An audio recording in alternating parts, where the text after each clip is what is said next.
Shalom RYC, dimanapun kalian berada, kita sama-sama menghadap Tuhan dengan sukacita. Sebab kasih-Nya besar buat setiap kita. Mari bersama-sama kita naikkan syukur di hadapan Tuhan. Kita katakan kasih yang begitu besar. Kasih yang begitu besar, lebih kuat dari dosa. Kasih yang menemukanku, selamatkan dan pulihkanku. Ku naikkan syukurku, ku tak akan berhenti memuji, meninggikan nama-Mu, selalu menari, memuliakan-Mu. Dibebaskan, dibangkitkan, hidup yang Kau beri ini hanya untuk-Mu.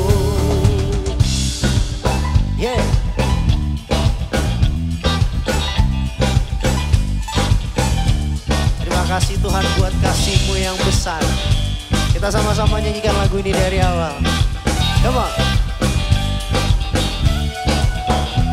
Kasih yang begitu besar, lebih kuat dari dosa.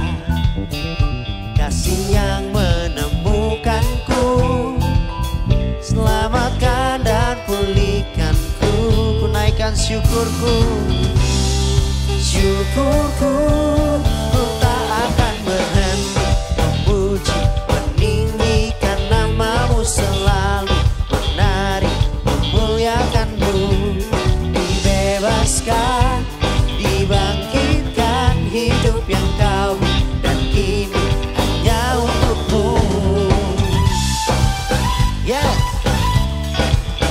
hidup yang Kau beri kini hanya untuk-Mu Tuhan. Itulah persembahan pujian kami di hadapan-Mu. Biarkan musik naikkan pujian ini, kita bertepuk tangan bersama-sama. Come on.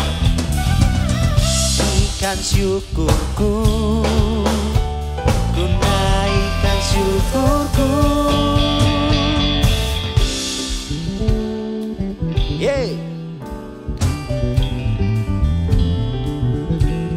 Ini pujian kami Tuhan, ini rasa syukur kami Tuhan. Bersama-sama kita katakan, ku tak akan berhenti memuji, meninggikan nama-Mu, selalu menari, memuliakan-Mu. Dibebaskan, dibangkitkan, hidup yang Kau beri dan kini hanya takkan berhenti meninggikan nama-Mu.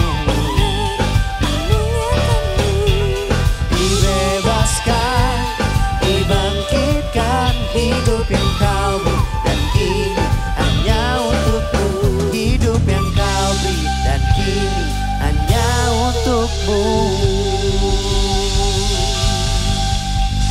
Hidup yang Kau berikan hanya untuk-Mu Tuhan. Sepenuh hidup kami hanya bagi kemuliaan nama-Mu.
Segenap jiwa dan ragaku demi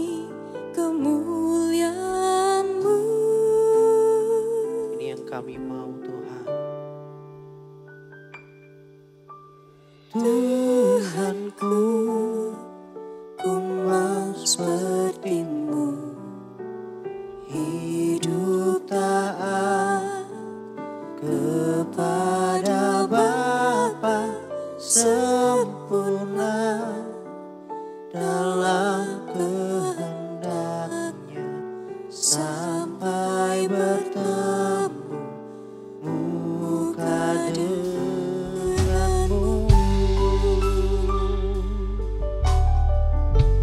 Hidup kami bagimu Tuhan, seluruhnya hanya untukmu. Katakan bersama-sama. Hidupku bagimu,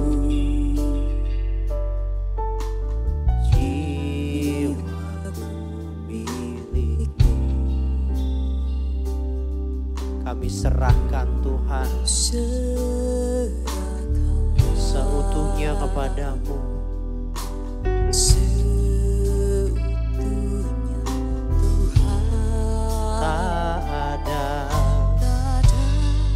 yang tahankan, tak ada yang ku sisakan. segenap jiwa dan ragaku demi kemuliaan-Mu.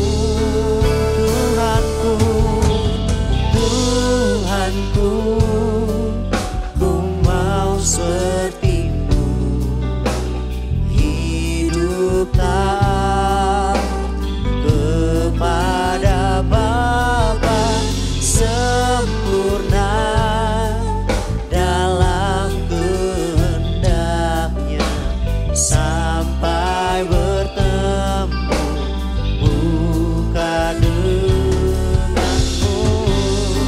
Katakan Tuhanku, ku mau seperti-Mu. Tuhanku, ku mau seperti-Mu, hidup taat kepada Bapa, sempurna dalam kehendaknya sampai bertemu muka denganmu. Sekali lagi dengan segenap hati kita katakan, Tuhanku,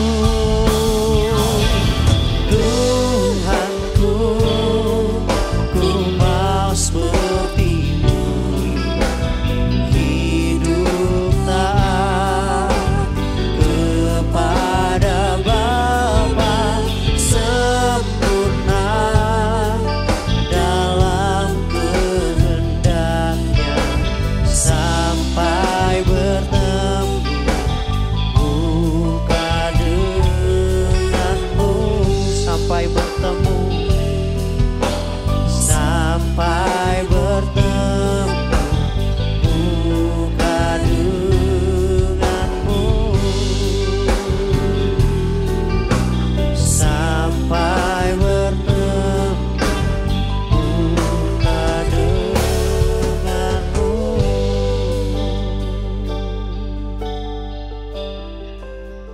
Hidup kami hanya bagi-Mu Tuhan, dan kami mau ikut Engkau. Kami mau ikut Engkau walaupun sulit Tuhan.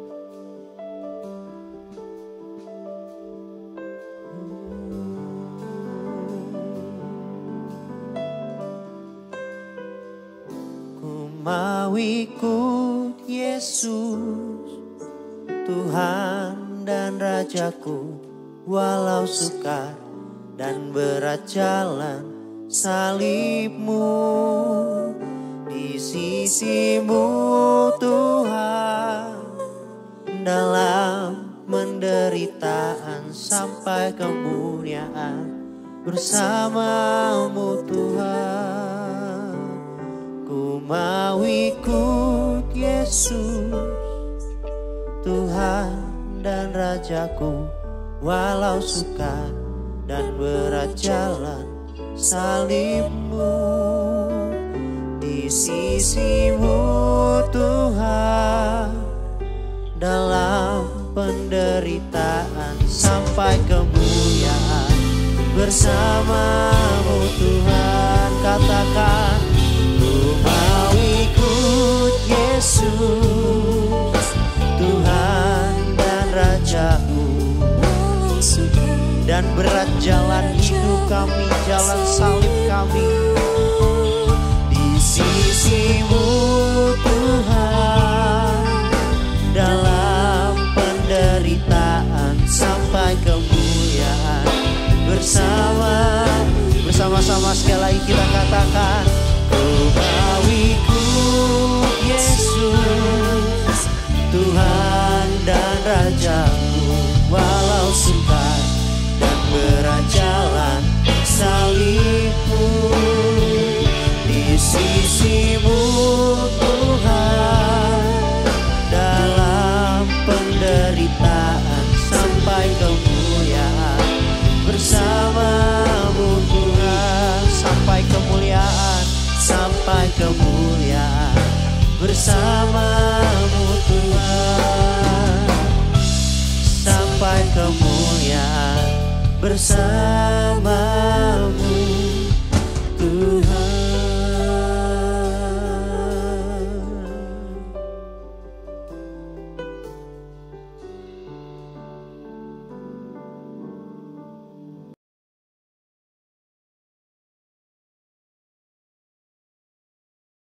Selamat datang di RYC On Air bersama gue Elvis di sini, bersama Tante Esther, kebanggaan kita, pester kebanggaan kita sedang.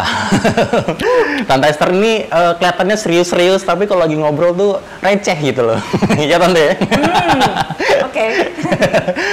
Oke, Tante apa kabarnya? Baik. Di sini-sini aja Tante, di rumahnya? Di rumah, iya. Nggak kemana-mana ya? Udah segini. Oke. Tante, sebelum kita mulai hari ini, kita mungkin bisa berdoa dulu. Oke. Tante atau aku yang doa? Kamu deh, saya Oke penutup deh. ya. Oke, boleh. Siap. Kita satu dalam doa. Bapa, kami mengucap syukur atas berkat-Mu, atas waktu yang Kau sediakan, waktu-Mu yang indah ini. Kami akan mendengarkan sedikit dari sharing Tante Esther. Engkau berkati kami, Engkau jamah kami. Terima kasih Tuhan. Haleluya. Amin. Amin. Oke Tante, kita langsung aja. Kita mau bahas apa sih Tante? Dengar-dengar judulnya aneh nih gitu ya. Aduh, masa? Kelihatannya tuh kayak sesuatu ya, apa ya, yang lagi hot akhir-akhir ini loh Tante. Iya, betul. Iya Tante ya. Radical for Christ. Radical for Christ. Oke. Kenapa harus, kita langsung aja ya. Kenapa harus radikal? Apa itu radikal sebenarnya Tante? Aduh, dunia hari ini tuh ya udah segitu jahat kan. Dan nggak bertambah baik, bertambah jahat. Oke. Nah, kamu harus milih. Tuhan kan bilang, kamu nggak bisa mengabdi dua tuan kan. Kamu Betul. harus milih. Betul. Generasi kamu tuh sebenarnya berat banget loh. Ketimbang generasi saya, waktu saya seumur kamu, tawaran dan apa ya, kesenangan-kesenangan tuh nggak terlalu Oke. gampang kita raih kalau kamu nggak punya uang. Betul. Kalau sekarang wifi di mana-mana, kamu bisa ngunduh gratis ya kan? Betul, gampang banget. Dan Tuhan bilang di akhir zaman ini, kasih kebanyakan orang akan semakin dingin. Kejahatan di mana-mana. Orang akan makin egois. Nah, makanya kita harus jadi anak muda yang radikal. Mau radikal buat siapa? Kalau mau buat dunia, ayo radikal lah kamu buat dunia. Udah, sonoh gitu. Kalau kita milih anak-anak RYC nih, kamu semua nih, kita radikal buat Yesus, buat Tuhan. Ayo, yuk kita mulai gitu. Oke, bisa jadi kok. Oh, jadi tapi kalau dari sisi sebenarnya radikal untuk sebagai, kita kan bicara sebagai orang Kristen atau anak Tuhan gitu ya Tante. Radikalnya itu seperti apa gitu loh? Apakah kita harus mau nyebut takut salah nih? Ya, kita mengacu pada apa yang Paulus ajarin ke Timotius. Oke. Waktu itu Timotius juga anak imannya, anak didiknya Paulus kan, dan masih muda lah, seumuran kamu lah gitu. Ini Paulus nih. Nah, ini Timotius nih. Nah, Paulus bilang gini nih di suratnya yang di 1 Timotius ya. Paulus bilang gini, jangan seorang pun menganggap engkau rendah karena engkau muda.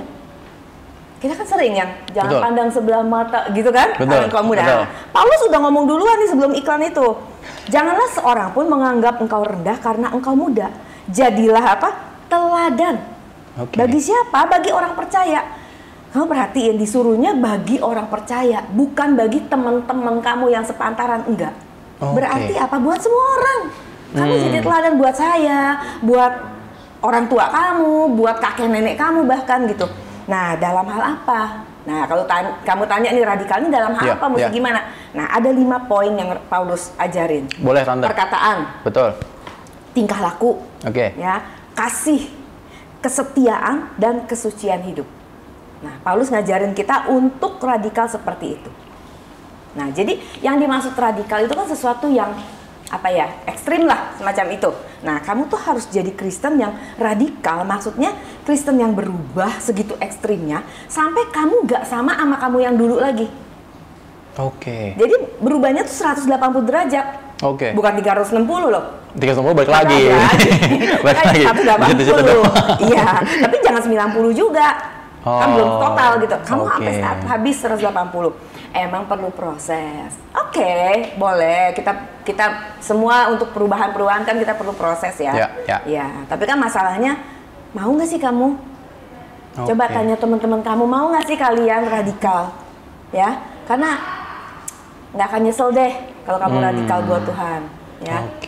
Oke. Tadi apa Tante 5 poinnya? Perkataan, tingkah laku, kasih, kesetiaan, dan kesucian hidup.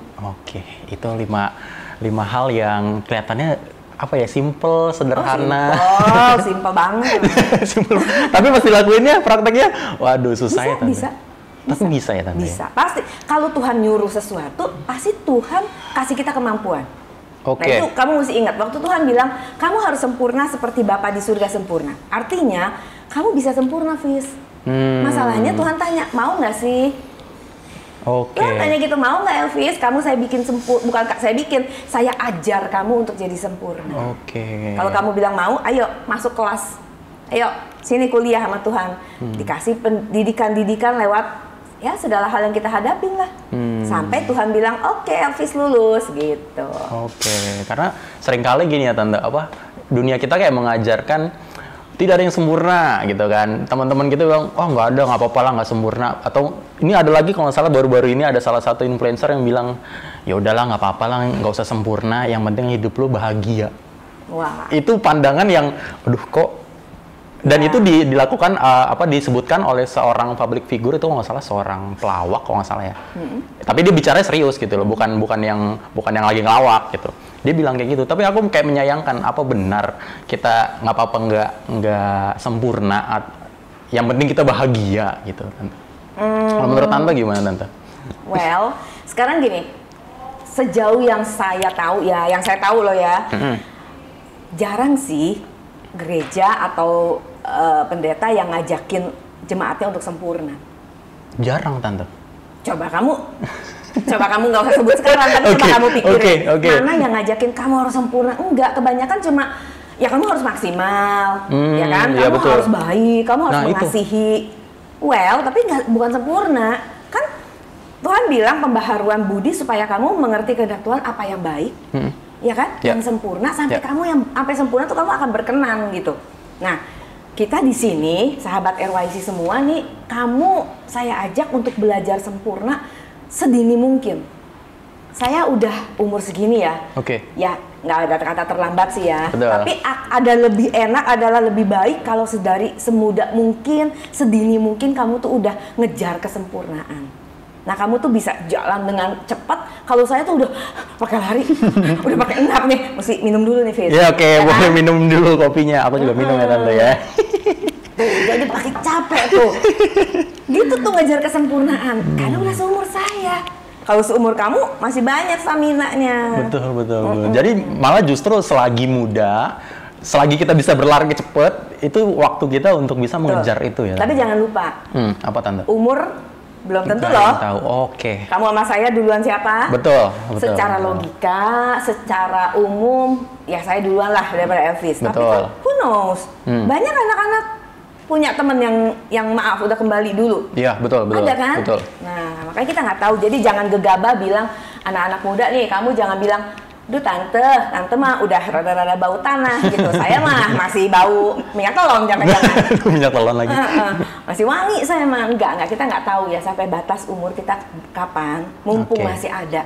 Tuhan bilang selama masih bisa disebut hari ini gitu. Jangan kamu sia-siakan, jangan kamu abaikan atau sembrono hidupnya, buang waktu sia-sia. Ya? Oke, justru malah lagi muda ya. Kok masih muda? Nah, tapi kan kita sebagai anak muda ya Tante ya. Oh, oke nih, udah bisa menerima. Gua mau radikal sama Tuhan. Gua mau hidup sempurna. Nah, itu kan artinya kita jadi apa ya Tante? Jadi beda. Jadi orang yang apa ya? Nggak sama orang lain gitu. Orang lain kayak nongkrong ya nongkrong boleh lah ya Tante ya, tapi nongkrongnya yang bener-bener udah di luar batas, atau mungkin minum-minuman keras gitu kan, atau yang sampai memabukkan, ya, atau hal-hal negatif memang pasti ada bedanya. Nggak mungkin kalau sama jadi apa bedanya dong ya. Oke. Ya, coba deh kita mulai dari perkataan ya.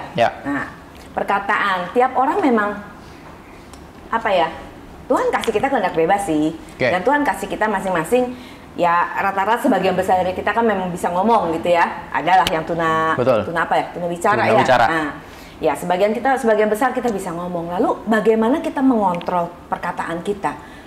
Karena sebanyak kita mau ngomong, ya kita ngomong. Kita bahkan kadang nggak mikir bahwa yang ngedenger tuh tersinggung apa enggak. Yang penting yang saya mau utarakan nyampe. Entah kamu tersinggung atau enggak, ya maaf deh, lu aja baper. Iya kan? Kita pikir gitu kan. Iya. Padahal kan nggak boleh gitu dong. Kita mesti mengukur lah. Kalau saya ngomong gini, Elvis tersinggung enggak? Saya bukan maksudnya mau mendewakan Elvis, bukan. Tetapi memang secara etika, nggak ngomong pakai Kristen pun, secara etika kita adalah aturan untuk berbicara kan ada kan. Betul. Kepada orang tua harus gimana? Betul. Ya kan? Betul. Ya, jadi perkataan itu kita harus jaga. Karena bukan hanya takut Elvis tersinggung atau siapa tersinggung, bukan. Tuhan bilang di Matius, perkataan yang sia-sia harus kamu pertanggungjawabkan sampai di kekekalan. Nah lu, ngeri nggak? Sampai kekekalan kamu harus pertanggungjawabkan. Yang sia-sia tuh yang kayak apa Tante? Bercanda kamu. Bukan nggak boleh bercanda, boleh. Tapi kan kita ya ada yang sampai kelewatan, terus ngeledekin, terus udah main fisik. Kayaknya lucu sih, bilangin dia, ih kamu bulet ya, gitu. Tahu nggak sih kamu dia terluka, ya kan? Betul. Kamu kebayang nggak sih terus dia jadi minder, atau aduh kamu ganteng banget sih kalau dilihat dari Monas. Kan kayak jelek mau ngomong gitu kan? Iya. Tapi kan kamu balikin gitu, kan dia gini loh. Kalau orangnya memang cuek, itu mungkin ya udahlah. Kalau tahu lah Elvis mah bercanda. Tapi kalau orangnya perasa, itu kamu membunuh karakter dia. Bisa sampai setingkat itu kejamnya perkataan kita, membunuh karakter orang. Karena dengan dia kamu bilang kamu jelek gitu, dia akan merasa iya ya, gue beda sama dia ya. Terus kan jadi dia juga mau bergaul jadi kayak langsung inget dengan kekurangannya. Dia mungkin dia berbakat untuk jadi pengkhotbah, pembicara. Dia merasa mana enak sih dilihat di mimbar gue jelek. Udah deh nggak jadi. Nah itu pada dari omongan-omongan celetukan kita yang kecil gitu. Saya pernah ngunduh di Google ya. Tapi kalau kamu tanya linknya saya lupa nih. Tapi saya ada buktinya. Tentang apa? Mo Cetung, kamu tahu Mo Cetung? Belum kamu nggak kenal lah. Tapi kita denger lah Mo Cetung itu tokoh komunis dari Cina. Ya, tokoh pertama komunis dari Cina. Dulu dia anak sekolah minggu. Kenapa dia jadi komunis? Karena sama guru sekolah minggunya dia dikatain anjing kuning. Wow. Nah, kita nggak tahu kan lukanya anak kecil kayak apa. Masih kecil loh, anak sekolah minggu berapa sih? Segede-gede anak sekolah minggu 11 tahun maksimal 11 tahun maksimal, betul. Nah dia udah luka, sampai dia nggak mau sekolah minggu lagi. Bahkan segitu ekstrimnya dia berbalik. Sampai dia jadi tokoh pendiri komunis di negara Cina. Karena dari perkataan gurunya aja, ledekan. Saya nggak mikir atau rasanya si guru nggak bermaksud sejauh itu. Betul. Dan tapi di situ memang tidak disebutkan kenapa guru itu ngeledek dia seperti itu ya. Tapi efeknya tuh sampai segitu. Nah itu dari apa? Bercandaan kita. Ya bercandaan, ledekan atau nah satu lagi apa perkataan tuh? Gosip. Nah, betul. Kan gosip makin digosok makin sip kan? Nah, itu ya. Yang kalau sekarang namanya julid Tante. Iya benar. Julid ya. Nah itu jangan ya, karena apa ya? Kalaupun kamu denger gosip, udahlah stop sampai di kuping kamu aja. Oke, nggak perlu ditambah-tambahin. Iya tuh, si dia dulu gitu ya. Lu jangan bilang-bilang ya. Gue mau itu. Terus kamu bilang ke sana lagi. Jangan bilang-bilang ya. Udah sering kayak gitu, sering kan. Ya udah. Berarti kalau kayak misalnya tadi kan apa kata-kata yang tidak perlu atau yang tidak sia-sia. Berarti kayak ngomong misalnya apa namanya ya, junk word, misalnya namanya ya, yang kayak sampah lah gitu.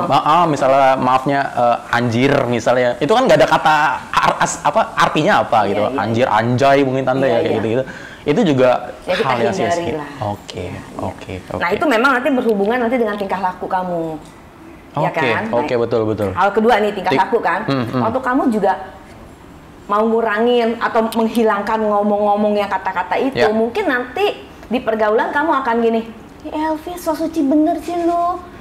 Aku pernah tuh. Pernah kan? Digituin? Ya. Terus apa rasanya tuh? Ya bodo amat. Aku sih bodo amat sih harus tante. Seperti itu ya, sahabat RYC harus seperti Elvis, bodo amat. Yang penting saya punya integritas. Oke. Dalam kelakuan kita harus punya integritas. Integritas itu kesamaan kamu punya ucapan, sikap hati dengan tingkah laku kamu. Kamu melakukan sesuatu, orang yang berintegritas nih ya, dia melakukan sesuatu karena tahu itu benar, bukan karena ikut-ikutan. Bukan karena lagi ngetrennya ini, jadi kita ikutan ini. Itu orang yang nggak punya integritas. Tapi orang yang integritas itu apapun kata orang lain, apapun yang orang lagi suka, tapi kalau nggak bener ya gue nggak ikutan. Kalau bener ikutan nggak apa-apa, tapi kalau nggak bener nggak ikutan. Saya akan lakukan apa yang menurut saya benar. Nah, sekarang menurut kamu adalah benar untuk menjaga kata-kata. Do it. Nah, itu namanya kamu berintegritas. Walaupun kamu nanti akan dibilang sok suci lah, apalah. Tapi ya jangan lepaskan integritas kamu hanya karena sebuah eksistensi. Dalam pergaulan kamu mau eksis dong. Maunya begitu. Ya rata-rata anak muda cari eksis lah, masa nggak diakuin? Emang sih dikucilkan nggak enak gitu. Kita mau lah di welcome di mana-mana ya. Tapi kalau hanya untuk sebuah eksistensi, kamu harus membuang integritas kamu sebagai anak Tuhan, itu salah banget. Itu salah banget. Ya, Paulus pun ngingetin juga kan, pergaulan yang buruk merusakkan kebiasaan yang baik. Nah, jadi jangan kalian juga ngerasa enggak, cuman sebentar, cuma sesekali gitu. Bukan nggak boleh keluar nonton, bukan nggak boleh keluar hangout begitu, boleh. Tapi ya ada batasnya lah. Semua boleh, tapi ada proporsionalnya. Dengan siapa, ngapain, ya. Tadi bicara tentang perkataan juga dan perilaku, tante. Pernah kayak gini, tante, kasusnya. Aku sendiri juga pernah ngalamin. Udah belajar nggak ngomong kotor ya kan, udah nahan diri, udah sampai dibilang so suci lah, lu kenapa sih bisa nggak ngomong ini gitu kan. Terus aku udah bodo amat. Tapi suatu ketika aku nongkrong sama orang yang teman aku gitu ya, teman yang lumayan deket, mereka tuh masih terbiasa dengan ngomong-ngomongan kasar gitu kan. Itu aku pernah satu ketika refleks yang tadi aku bilang junk word tadi, kata-kata sampah, tiba-tiba sat gitu keluar. Terus langsung segitu gampangnya ya terpengaruh oleh teman-teman yang nggak sejalan istilahnya gitu. Menurut tante tuh gimana? Apakah sangat mungkin. Makanya kayak tadi Paulus bilang jangan bergaul dengan orang yang berkelakuan buruk, karena kamu akan kebawa. Lebih gampang ngikutin yang rusak daripada yang baik kan. Kamu udah yakin nih, kamu udah jaga perkataan kamu, tapi begitu kamu bergaul 1 jam kamu tahan, 2 jam, 3 jam, kamu keceplos juga kan. Keceplos. Iya. Bagaimanapun akan terbawa lah. Berarti lebih baik kita ya udah cabut aja dari teman-teman itu, atau gimana, tante? Masalahnya gini, ada lagi pertanyaan gini, tante, kalau waktu itu pernah nih ada nanya gini, kalau mereka nggak saya garami, siapa dong yang garami? Ya betul. Ya nggak? Pengennya kan gitu. Pengennya gitu. Cita-cita kamu sih mulia banget, tapi gini loh. Kamu mesti pertanyakan ke Tuhan ya, mereka bagian kamu bukan? Kalau memang bukan bagian kamu, pasti Tuhan juga akan sediakan pihak lain, orang lain yang akan menggarap mereka. Ya, pertama. Terus kedua, kamu juga ngukur diri kamu kuat nggak sih? Udah mereka nggak sendiri loh, mereka sekelompok, kamu sendiri ini yang benar. Kalau kebalik, wah kamu bawa dia ke RYC, lebih gampang, kita, gitu kan? Nah sekarang kamu sendirian di tengah serigala itu. Okay. Nah, tolong jangan di situ kamu belajar mengasihi diri kamu dengan benar. Kamu tidak membawa diri kamu ke dalam pencobaan. Di situ berlaku. Jadi jangan Tuhan jauhkan saya dari segala pencobaan. Ya Tuhan bilang ya lari kamu, pergi kamu. Tapi memang ada saatnya ada juga orang-orang yang memang sengaja Tuhan utus di tengah-tengah serigala itu. Kalau itu bagian kamu, go ahead. Tuhan pasti akan kasih kamu hikmat. Tuhan pasti akan kasih kamu marifat untuk kamu bisa jawab mereka, kamu bisa bertahan, kamu juga udah cukup kuat gitu. Tapi kalau kamu sendiri belum, jangan gegabah. Jangan gegabah. Nggak usah buru-buru. Nggak usah buru-buru. Tapi ya kamu kan sambil terus berjuang nih, kita mau benar, mau kuat nih gitu.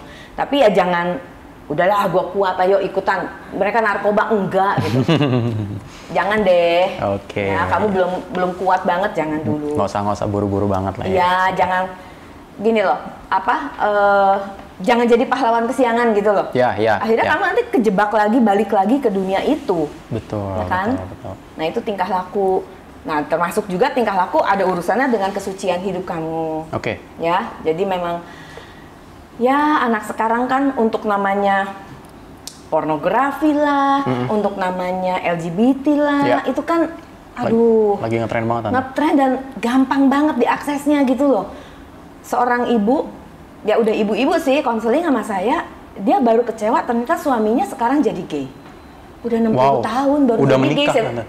Udah umur 60. Anaknya tuh udah seumur kamu. Berarti dia baru ketahuannya berapa tahun terakhir ini dia bilang ternyata memang suami saya agak berubah gitu loh. Pas kepergok sekali waktu mungkin dia keluar kota, dia pulang, lah suaminya nggak tahu jadwal dia pulang tuh hari itu. Ada laki-laki di rumahnya. Waduh. Iya dia pikir ya temen lah apa. Tapi ternyata ya adanya di kamar. Kan kamu nggak ngajak om-om ke kamar dong. Jadi habis itu malah suaminya jadi marah, malah cekek ke istrinya. Awas ya kamu gitu. Pokoknya ini sekarang kekasih saya nggak akan ceraikan kamu. Kita hidup aja, cuman ini sekarang pacar saya. Sampai dia bilang, mesti gimana? Misalnya pergaulan pasti. Dulunya enggak kok, mereka bisa nikah baik-baik. Pergaulan, karena pergaulan. Ya. Tapi jangan takut, ya. Roh Kudus ada dalam kita semua, pasti memberi kita kekuatan. I see. Ya, betul. Kita lanjut masuk ke yang tadi tuh ya, poin. Kita kan tadi udah 3 poin ya Tante ya. Ya. Kita lanjut ke 4. Kasih. Kan tadi kita udah baca kan? Ya. Kasih kebanyakan orang akan menjadi dingin. Seperti apa tuh Tante? Orang makin egois.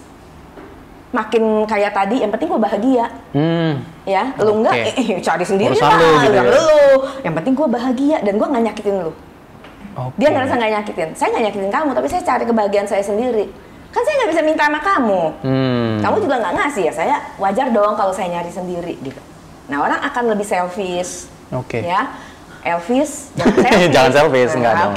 Jangan dong. Iya jangan dong. Ya, jadi makin bertambahnya kedurhakaan, kasih kebanyakan orang akan semakin dingin. Nah pertanyaannya, apakah kalian termasuk kebanyakan orang? Atau kita adalah orang-orang spesial? Yang beda tadi. Yang beda tadi. Tapi itu harus dibuktikan. Gimana perkataan kamu, gimana pikiran kamu, ya kan? Gimana kelakuan kamu. Nah, itu akan membuktikan seberapa kamu berani radikalnya buat Tuhan. Jadi sebenarnya kita membahagiakan diri itu gimana ya? Selfish itu ya pasti nggak boleh sih ya. Tapi kan kita pengennya, apalagi di umur-umur aku ya Tante ya, sekarang aku 24 gitu kan. Lagi sibuk-sibuknya kerja, punya duit, pengennya buat sendiri aja gitu kan. Beli ini, beli itu, nyenengin diri sendiri. Jadi itu sebenarnya hal yang nggak boleh kita lakukan juga. Saya nggak bilang nggak boleh beli ini dan itu, enggak. Tetapi ada bagian yang memang kamu harus juga berikan untuk Tuhan, untuk sesama. Ya tentu untuk diri kamu juga kamu boleh. Ya, apapun lakukanlah sejauh Tuhan senang. Prinsip saya begitu. Nah Tuhan senangnya kamu lakukan apa sama saya kan beda. Kondisi kita beda. Betul. Gitu. Jadi masing-masing carilah Tuhan maunya saya apa nih dengan gaji saya segini. Tuhan akan kasih kamu kok hikmat gitu untuk tahu. Kamu misalnya belajar dulu yang ngasih perpuluhan. Betul. Kamu kasih ke orang tua. Betul. Sebagian, kamu perlu bensin dong, perlu makan. Ya udah kamu budgetin, nggak salah kok. Apa kita dengan gaji itu kita nahan lapar, kita jalan kaki, kan nggak gitu. Semuanya kalau buat Tuhan. Iya, kan Sekarang tujuan kamu apa? Kalau tujuannya juga kamu apa untuk jalan, apa untuk makan karena kamu mau sehat, kan juga semuanya untuk Tuhan. Betul. Kamu sekarang ada di sini karena kamu sehat. Kalau kamu sakit, nggak ada di sini kan? Kenapa? Karena kamu makan. Terus kamu minum kopi. Jadi ya semua kita lakukan karena kita mau memuliakan Tuhan lewat apapun yang kita kerjakan. Gitu. Jadi nggak salah kamu beli ini dan itu. Cuma masalahnya proporsinya nggak. Apakah itu bagian kamu nggak? Itu aja sih pertanyaannya. Kalau itu bagian kamu, even kamu beli mobil, beli helikopter pun silahkan.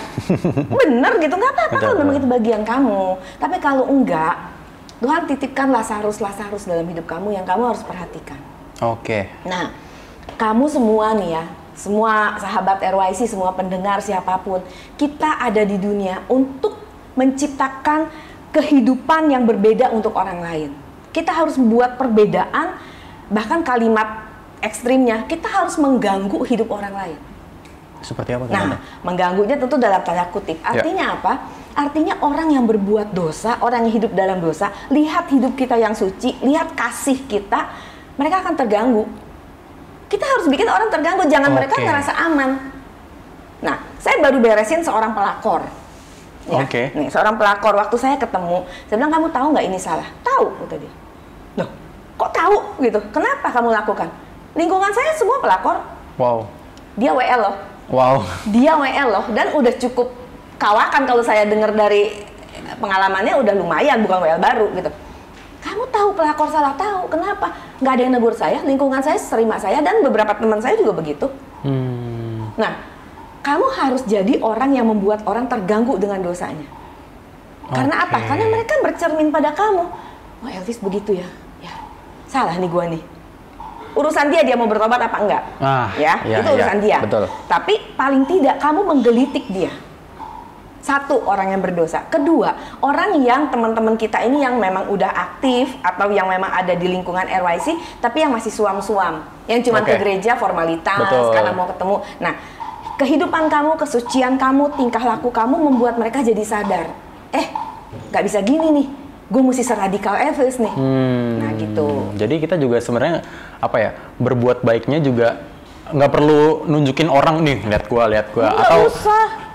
Terganggunya juga bukan berarti kita ngasih tahu dia ya Tante ya. Biarin aja dari perilaku kita. Betul. Ada saatnya memang secara verbal kita ngomong ada saat. Tapi kan seumuran kamu kayaknya nggak gitu deh caranya dia kan. Terus tau nggak sih lu salah? Aduh, siapa lu sih? Gitu itu jadi musuh pasti. Jadi musuh. Iya. Tapi dengan kelakuan kamu yang seradikal itu, tapi juga kamu tetap bisa main, bisa berteman, tapi tentu dengan pagar-pagar kamu, mereka akan terganggu kok lihat kamu. Ya? Memang akibatnya ada. Ada harga yang kita harus bayar sih. Ya mungkin kamu ditinggalkan, kamu dijauhi, ya nggak apa-apa. Demi Kristus kita lakukan apapun. Yang membuat kita gagal untuk hidup radikal bukan karena kita jatuh, tapi seringkali karena kita tidak mencoba. Iya, udah bilang bisa nggak sempurna? Nggak usah lah, Fis, nggak usah sempurna. Kamu even belum coba gitu loh. Iya kan? Jadi bukan karena kayak tadi kamu ngobrol sama teman-teman, kamu keceplosan. Ya kamu jatuh, tapi kamu udah mencoba kan untuk sebenarnya ngerem. Cuma karena kamu kelamaan di situ jadi keceplos lagi. Tapi kamu langsung menarik diri gitu. Kamu sadar. Nah, tapi ada orang yang memang ya udahlah, nggak bisa lah, udahlah, mental block dulu gitu lah. Nah, belum tentu pasti kamu bisa kok. Ya tentu level sempurna kamu sama saya kan beda ya. Nah, di level kamu bisa, tapi masalahnya kamu udah coba belum sih? Kalaupun coba, sejauh apa sih kamu coba? Nah, di sini ya butuh yang namanya tadi kesetiaan. Poin kelima nih. Ya kita agak acak-acakan ya. Tapi ini poin kelima, kesetiaan. Orang tuh diuji kesetiaan ya, bukan masalah setia tuh jangan langsung urusannya sama pacar aja nih. Taunya sama pacar doang. Sama pacar doang nih. Ya, jadi kesetia itu orang diuji kesetiaan itu karena jarak. Orang deket bisa setia, begitu jauh bisa setia nggak? Iya, betul, susah. Makanya ya kan long distance itu LDR tuh kan banyak yang jadi gagal karena tidak setia untuk jarak yang jauh. Kesetiaan diuji oleh waktu. Sebulan, setahun kita setia. 10 tahun setia nggak? Nah, ketiga kesetiaan diuji oleh keadaan. Waktu abang sayang, abang banyak uang, abang sayang. Abang nggak punya uang, abang ditendang, ya kan? Kayak lagu kan? Itu keadaan. Ya, jadi kesetiaan diuji seperti itu. Nah, sekarang bicara soal kesetiaan kita kepada Tuhan. Waktu kita sering berdoa, kita punya jarak yang dekat sama Tuhan, itu menumbuhkan kamu belajar setia, belajar menghayati Tuhan tuh ada. Dia tuh ada gitu. Dan Tuhan berjanji, aku menyertai kamu sampai kesudahan alam kan, sampai akhir zaman gitu loh. Tapi kepada siapa? Kepada orang yang melakukan perintah dia di awal. Muridkanlah semua bangsa. Kepada orang-orang inilah Tuhan berjanji, bukan kepada semua orang yang nggak jelas siapa. Dunia ya begitu, melihat kondisi kamu gimana hari ini, kamu menguntungkan buat dia, kamu welcome, kamu nggak menguntungkan ya sorry gitu. Tapi kita nggak boleh begitu, kesetiaan kita kepada Tuhan harus tanpa syarat. Dan Tuhan memang nggak mungkin mengecewakan kita lah, enggak lah ya. Tapi masalahnya banyak orang Kristen nggak hanya anak muda, orang Kristen gitu yang kompromi. Ya, yang betul. Kompromi. Karena apa? Yang nggak mau rugi, nggak mau susah gitu loh. Mana yang sekarang menyenangkan dia hari ini atau menguntungkan dia? Nggak mau keluar dari zona nyaman. Betul. Kamu maksudnya kamu setuju nggak kalau saya bilang iblis itu musuh kita? Setuju. Setuju banget dong. Pasti. Semua kita setuju dong, iblis itu musuh kita. Pertanyaannya, apakah kamu sudah memperlakukan dia sebagai musuh? Nah, itu kan, kadang kita kompromi sama dia. Ya kita nggak mau lah jadi anak buah dia, enggak. Tapi kadang hal-hal kecil yang kita anggap kecil.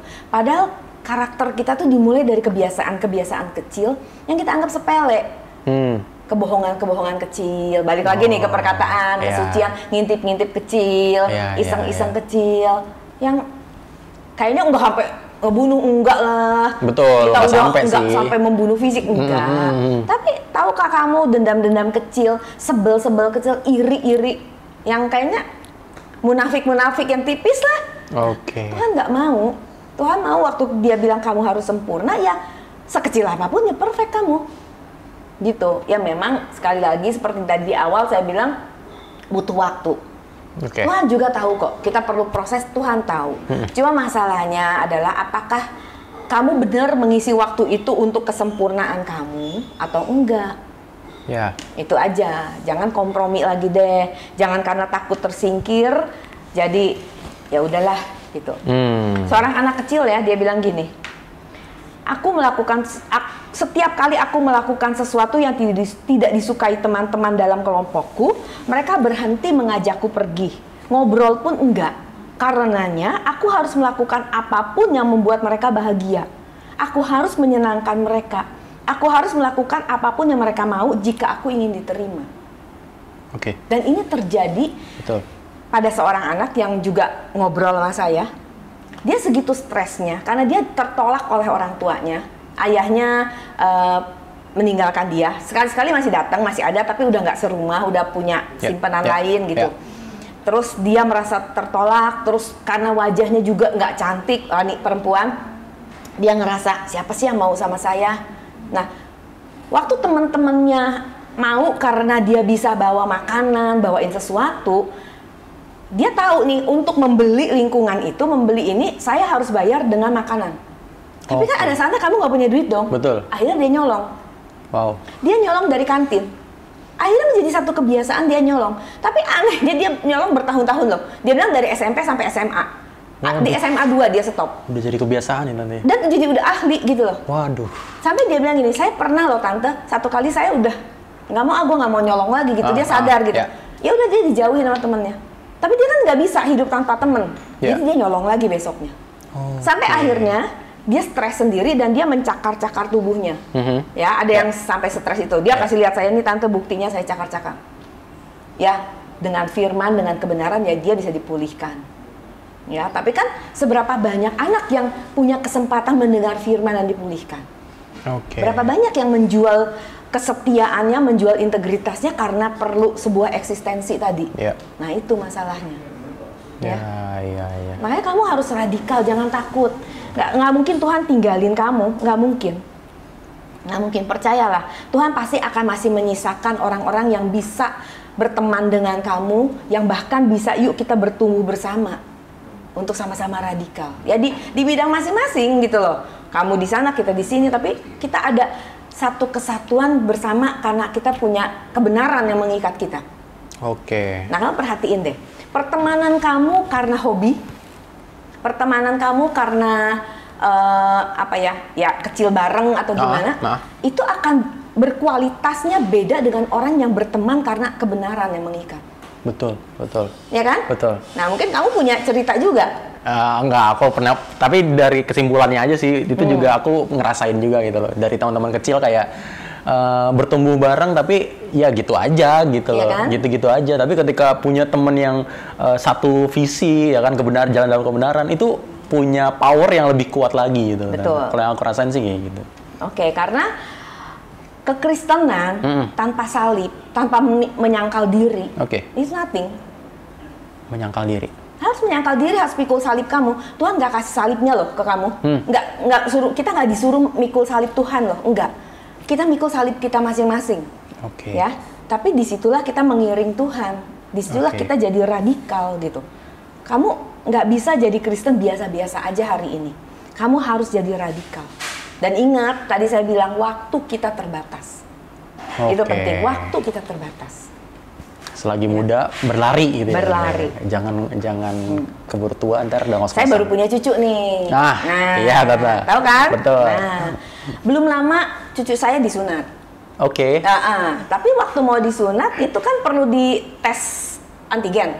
Oh iya. Nah, tadi kamu udah antigen kan? Betul, udah. Dia dites, dia strip 2. Kaget nggak sih? Umur 3 minggu, strip 2. Kok bisa gitu kan? Udah, jadi semua kita ini yang ketemu dia dalam 2 minggu ini semua tes. Dan semua kita negatif. Semua kita non reaktif gitu, dia reaktif. Kenapa? Ya mungkin terpapar entah dari mana lah gitu. Tapi akhirnya di PCR dia. Nah, selama nunggu PCR kan sekian jam kan. Selama nunggu itu kan saya ya cucu pertama gitu, terus ya deg-degan. Terus saya berdoa gini aja, Tuhan kalau boleh ya gitu, kalau boleh nih, kalau memang harus ada satu yang positif, saya aja deh. Ya dong, saya aja. Saya ngerasa saya cukup kuat lah. Aduh, anak segede gitu terserang kayaknya, aduh lemah banget ya gitu kan, akan kesian banget. Saya aja Tuhan gitu. Ya kalau boleh semuanya enggak, tapi kalau memang harus ada di antara semua, saya aja. Kenapa? Karena saya sayang dia. Ya kan? Nah, dalam masa menunggu itu waktu saya berdoa gitu, Tuhan ingatkan satu hal. Begitupun Bapa di surga. Dia lihat kita manusia yang berdosa ini, kamu tuh nggak berdaya untuk menyelamatkan diri kamu. Seperti sang cucu gitu loh, nggak berdaya dia melawan COVID kalau selemah itu. Sehingga Bapa di surga harus merelakan putra kesayangannya, putra tunggalnya untuk menebus kita. Sakit nggak hati Bapak? Sakit. Tapi dia relakan demi sayangnya buat kita. Nah, kasihnya Bapak tuh segitu radikal buat kita. Jadi adalah sewajarnya, sepatutnya kita juga radikal mengasihi dia. Nah, saya mau ajak kamu semua, ingat kita belum lama juga kan, baru beberapa minggu lalu kita rayain Paskah ya. Jadi jangan happy-happy, oh Tuhan bangkit. Ingatlah, dia bangkit juga karena ketaatannya, maka dia dibangkitkan. Tuhan Yesus radikal pada perintah Bapa. Kan waktu di Taman Getsemani Tuhan sempat bargaining gitu sama Bapak kan. Kalau mungkin Bapak gitu, lalu ini semua, tapi kehendak-Mu yang jadi. Dia radikal taat. Nah, sekarang apa balasan kita? Radikal for Christ.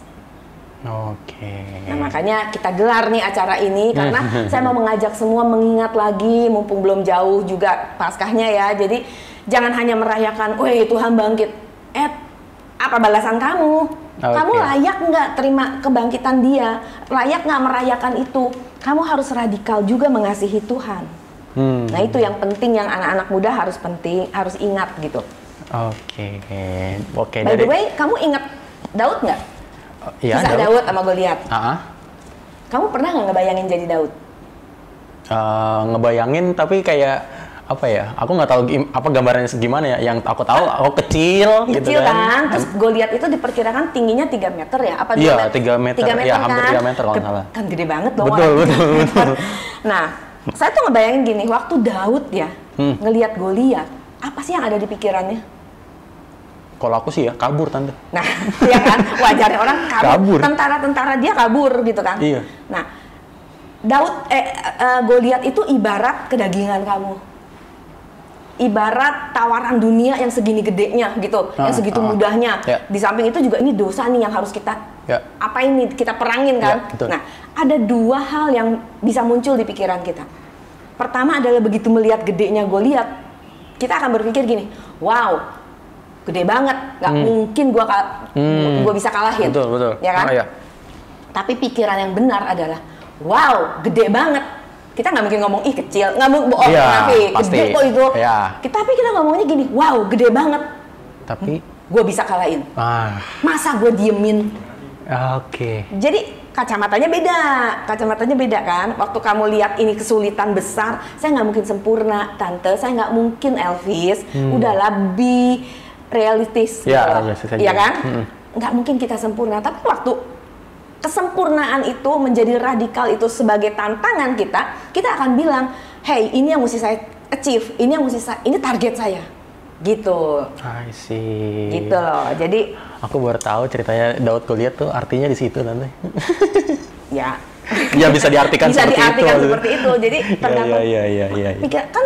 Pikiran kita ini medan peperangan kita. Jadi apa yang kamu pikirin, kamu bisa radikal, bisa. Masalahnya kamu anggap itu sesuatu yang nggak mungkin atau yang justru tantangan, saya bisa. Ya. Makanya sebagai pesan terakhir nih dari Oma. Oma nih sekarang. Jangan dong, Tante aja. Oh, Tante aja. Iya. Pertama, kamu harus hidup suci. Ya, itu mutlak. Harus hidup suci. Kamu harus sehat. Jaga kesehatan, ya. Terus kamu juga pinter. Persaingan di marketplace sekarang berat banget loh kamu. Dan jangan lupa kamu kerja keras.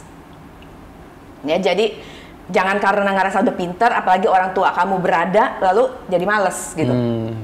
Kamu harus kerja keras. Dan yang terakhir, berani hidup untuk Tuhan. Berani hidup loh. Berani hidup. Nah, saya mau kasih tahu bedanya sedikit. Kamu berani mati untuk Tuhan, itu hanya dibutuhkan keberanian. Orang yang mati untuk Tuhan itu butuh keberanian. Waktu kamu misalnya kamu ditantangin, ada golok di sini, itu kan keberanian yang kamu butuhkan. Betul. Kamu tetap nyangkal atau enggak gitu kan. Tapi untuk hidup bagi Tuhan dibutuhkan kenekatan. Hidup bagi Tuhan dibutuhkan, mati bagi Tuhan dibutuhkan keberanian. Tapi hidup bagi Tuhan dibutuhkan kenekatan. So, radical for Christ. Gitu. Wow, ini aku tadi teman-teman Arwasi, aku sempat nanya tadi sebelum kita mulai ini tentang why dan how, dan ini menjawab semuanya dengan secara Tante Esther clear banget gimana caranya. Tadi ada 5 tips dari Om Paulus, ya kan? Ya 5 itu ya. Berarti sudah menjawab semuanya, dan juga how-nya juga bagaimana menjadi kita menjadi radikal untuk Tuhan tuh bagaimana. Terima kasih banyak Tante atas kesempatannya, atas waktunya. Kita sangat terberkati buat sharing hari ini, seru banget. Mungkin ada yang lain mau dikatakan lagi sebelum Tante boleh sekalian menutup. Buat sahabat RYC dan siapapun yang mendengarkan siaran ini gitu, YouTube ini, saya cuma mau ingetin, saya nggak bisa janjiin apa-apa, saya juga bukan siapa-siapa tapi saya mau ingetin aja bahwa memilih Yesus dan menjadi radikal buat Dia nggak akan buat kita menyesal di kekekalan nanti. Bahkan kita nyesel kalau hari-hari ini kita nggak radikal buat Dia. Ya, jadi ayo kita radikal, jangan takut, Tuhan pasti menyertai kita, dan jangan terpancing untuk hal-hal yang fana sehingga kita melepaskan keselamatan kita. Wow, sebuah penutup yang sangat bagus. Silakan Tante Esther boleh tutup kita dalam doa. Kita berdoa? Boleh. Bapak, terima kasih untuk kesempatan ini, kami boleh bersama-sama sharing. Kami mau menjadi anak-anak-Mu yang hidup radikal untuk-Mu. Walaupun itu sulit kami rasakan dan sulit rasanya untuk kami jalani, tapi kami percaya bahwa ada kekuatan, ada hikmat, ada marifat yang Engkau sediakan sehingga kami bisa memenuhi apa yang menjadi komitmen kami pada sore ini. Terima kasih Bapak, mengucap syukur untuk semua anak, semua sahabat RYC dan siapapun yang mendengarkan khotbah ini, mendengarkan sharing ini, yang mengambil keputusan untuk radikal bagi Engkau. Berkati mereka ya Bapa. Di dalam nama Tuhan Yesus. Amin. Amin. Amin. Amin. Oke teman-teman RYC, jangan lupa ada RYC On Air setiap hari Sabtu jam 4 sore. Kemudian tanggal 21 nanti akan ada khusus untuk RYC On Air Hari Kartini. Oke, teman-teman juga yang belum join home boleh join home. Nanti boleh tanya di YouTube sini atau di Instagram kita @rehobotyouth. Oke, sampai jumpa di lain kesempatan. See you and God bless. Thank you Tante Esther.